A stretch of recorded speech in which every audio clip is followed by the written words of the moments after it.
جیسا کہ گزشتہ عرض کیا تھا کہ اللہ تبارک و تعالی نے اپنی مخلوق میں سب سے پہلے 4 فرشتے پیدا فرمائے، جبرائیل، میکائیل، اسرافیل اور عزرائیل۔ اور مزے کی بات یہ ہے کہ حدیث میں آتا ہے کہ یہی 4 فرشتے سب سے آخر میں مریں گے۔ تو ان چاروں میں سب سے اونچا مقام حضرت جبرائیل علیہ الصلوۃ والسلام کا ہے، جن کو سید الملائکہ کہتے ہیں۔ ان کا نام عبداللہ ہے، جبرائیل ان کا لقب ہے اور عبداللہ ان کا نام ہے۔ ان کی ذمہ داری، جیسا کہ میں نے عرض کیا تھا، کہ انبیاء اور رسول کے پاس وحی لے کے آتے ہیں، لشکروں کی نصرت اور مدد کرتے ہیں، دشمنوں کو ہلاک اور تباہ کرتے ہیں، یہ ان کی ذمہ داری ہے۔ جہاں تک ان کی جسامت کا تعلق ہے تو تفسیر در منصور کے اندر حدیث ہے کہ ان کے ایک کندھے سے دوسرے کندھے تک کا فاصلہ 500 سال کی مسافت ہے، اور دوسری روایت میں آتا ہے کہ ایک کندھے سے دوسرے کندھے تک 700 سال کی مسافت ہے۔ اتنا بڑا فرشتہ ہے۔ حضرت جو آپ فرما رہے ہیں مسافت، یہ کیسی مسافت ہے؟ اس میں کیونکہ حدیث آج میں کل آتا تو ہے، مسافت بڑی تیز ہو گئی ہے۔ تو حدیث میں آتا ہے کہ ایک تیز رفتار پرندہ وہ اگر اڑے تو وہ 500 سال کی مسافت جتنی دیر میں طے کرتا ہے، اتنا فاصلہ ایک کندھے سے دوسرے کندھے تک، اور ایک روایت میں 700 سال کی مسافت آتا ہے۔ تو یہ تعارض بھی پرندے کی رفتار پر مبنی ہے، اگر تیز ہے تو 500 سال ہے، اگر سست رفتار ہے تو 700 سال۔ اور جیسے خود رسول اکرم صلی اللہ علیہ وسلم نے جبرائیل فرشتے کو دیکھا تو فرمایا کہ اس نے جب اپنا ایک پر کھولا تو پورے افق کے اندر وہ ایک پر جو ہے چھا گیا تھا، سارا افق اس نے ڈھانپ لیا، اور اس کے پاؤں سبز رنگ کے اس کے پاؤں ہیں۔ حدیث میں فرمایا کہ اس پاؤں کے اوپر ایک موتی ہے، وہ اس طرح پڑا ہے جیسے کہ سبزے کے اوپر شبنم کا قطرہ پڑا ہے۔ اس کی پیشانی منور ہے، اور اس کے بال جو ہے وہ گھنگریالے ہیں، اور اس میں پروں کے اندر موتی اور لؤلؤ جڑے ہوئے ہیں، اور دانت اس کے چمکدار اور چمکیلے ہیں۔ سر جو ہے وہ مرجان سے بھی زیادہ سفید ہے۔ یہ جبرائیل فرشتہ ہے کہ جس کی ذمہ داری وحی کی ذمہ داری ہے۔ ایک مرتبہ حضرت حمزہ رضی اللہ تعالیٰ نے عرض کیا سرکار دو عالم صلی اللہ علیہ وسلم سے کہ مجھے جبرائیل فرشتے کی زیارت کرنی ہے۔ حضرت صلی اللہ علیہ وسلم نے فرمایا کہ آپ اس کو دیکھنے کی تاب نہیں لا سکیں گے۔ کہا کہ نہیں، مجھے خواہش ہے کہ میں اس کو دیکھوں۔ تو سرکار دو عالم صلی اللہ علیہ وسلم نے حضرت جبرائیل سے یہ بات پہنچائی، کہا کہ ٹھیک ہے، انہیں کہا کہ بیت اللہ میں آ جائیں۔ تو حضرت حمزہ جو سرکار دو عالم صلی اللہ علیہ وسلم کے چہیتے چچا تھے، تو جب وہاں بیت اللہ میں پہنچے تو ایک لکڑی کے اوپر حضرت جبرائیل بیٹھے ہیں، تو ان کا پاؤں اتنا بڑا تھا سبز رنگ کا کہ حضرت حمزہ کی نظر جب پاؤں پر پڑی ہے تو اس کو دیکھتے ہی بے ہوش ہو گئے۔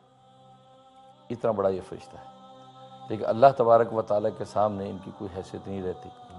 یہاں تک کہ خود حضرت جبرائیل فرماتے ہیں کہ نبی پاک صلی اللہ علیہ وسلم سے فرمایا کہ اسرافیل مجھ سے بھی بڑا فرشتہ ہے، اور اس نے اپنے کندھے پر عرش الہی کو اٹھا رکھا ہے، اور فرمایا کہ لیکن اللہ کی کبریائی اور ہیبت سے بس اوقات پگھلتا پگھلتا وہ چڑیا کے برابر ہو جاتا ہے۔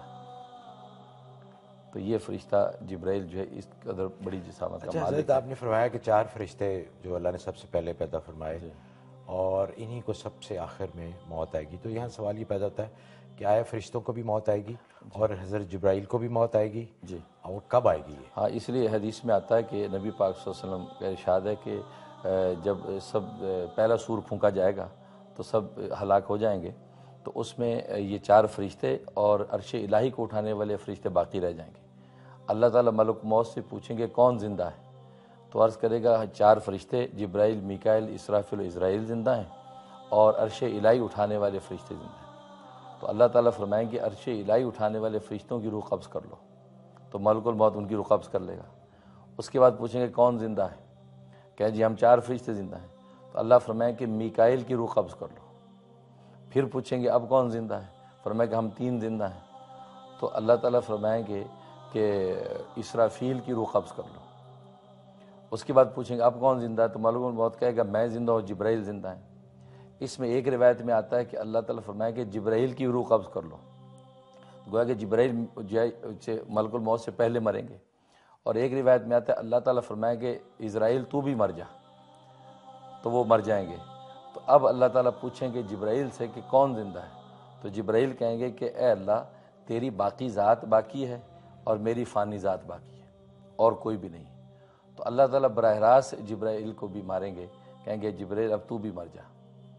یہ وہ وقت ہوگا کہ جب کوئی بھی زندہ نہیں ہوگا, اور اللہ تبارک و تعالیٰ 3 اعلان فرمائیں گے کہ لیمن الملک اليوم, آج کے دن کس کی بادشاہت ہے, لیمن الملک اليوم, آج کی دن کس کی بادشاہت ہے. تو تیسرے اعلان کے بعد خود ہی فرمائیں گے کہ للہ الواحد القہار, کہ اس ایک یکتا ذات کی بادشاہت ہے کہ جو زبردست ہے. اچھا حضرت, آپ نے فرمایا کہ حضرت جبرائیل کا اصل کام تھا کہ وہی, تو حضور صلی اللہ علیہ وآلہ وسلم کے بارے میں تو ہم سب کو پتہ ہے کہ حضرت جبرائیل ہی وہی لے کے آتے تھے. تو باقی پیغمبر جو گزرے ہیں حضور سے پہلے, سب کو حضرت جبرائیل ہی ان کے لیے وہی لے کے آیا کرتے تھے؟ جی, یہی انہی کی ڈیوٹی یہی تھی. تمام انبیاء اور رسول کے پاس وہی حضرت جبرائیل صلاۃ والسلام بھی لے کر آتے تھے. اور اس لیے حضرت جبرائیل صلاۃ والسلام کو خادم رب عز و جل بھی کہتے ہیں کہ اللہ تعالیٰ کے یہ خادم ہیں. اور نبی پاک صلی اللہ علیہ وسلم کے ساتھ تو ان کو بڑا تعلق تھا, بلکہ ایک حدیث میں آتا ہے کہ نبی پاک صلی اللہ علیہ وسلم نے پوچھا کہ جبرائیل, تیری نظر میں میرا جو مقام ہے وہ تو میں جانتا ہوں, لیکن اللہ کے ہاں میرا کیا مقام ہے؟ تو حضرت جبرائیل صلاۃ والسلام نے فرمایا کہ میں جتنے بھی نبیوں کے پاس وہی لے کے گیا ہوں, آپ سے زیادہ محبوب اللہ کی نظر میں کوئی نبی نہیں ہے. اور اس کے بعد فرمایا کہ اسرافیل اللہ تبارک و تعالیٰ سے اتنا قریب ہے کہ صرف 70 نور کے پردوں کا فاصلہ ہے, لیکن اگر کسی بھی نور کے پردے کے وہ قریب ہو گیا تو وہ جل کے راکھ ہو جائے گا. اس کے بعد فرمایا کہ اے اللہ کے حبیب, میری رسائی بس یہاں تک ہے, اس سے بعد کے مقامات تو میں جانتا بھی نہیں, اور آپ کے مقامات اس سے بعد ہیں.